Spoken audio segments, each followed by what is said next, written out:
She stronger took her than bath her openly pride. at the village She river. nodded, taking the charm with her. That night, as the moon shone bright, Muna walked to the village river. The water glistened under the silver light, and the village was quiet. But some curious eyes were still awake.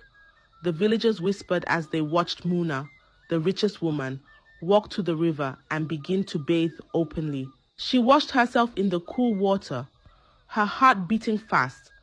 The villagers watched in silence, confused by what they were seeing. Muna, who was always neat and private, was now bathing for all to see, but no one dared ask her why.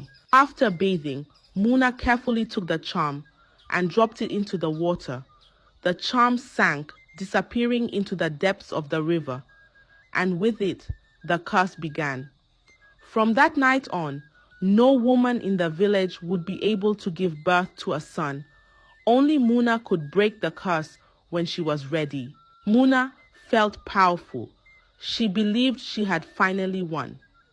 As she walked away from the river, dripping with water and pride, she smiled to herself.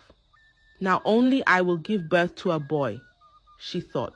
But little did she know, her actions would have consequences far beyond her control. After years of heartache and disappointment, Muna finally became pregnant again. As always, she visited the herbalist to find out the gender of the baby.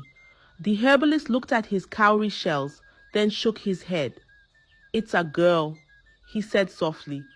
Muna's heart sank. She had heard those words too many times, but this time something inside her told her not to end the pregnancy. She decided, I will keep this child, no matter what. Weeks turned into months, and Muna prepared herself for the arrival of another daughter. Then, on a quiet night, the time came. The moon hung high in the sky, and the stars twinkled like diamonds. Muna's cries echoed through the village as she gave birth. But when the baby was placed in her arms, Muna gasped.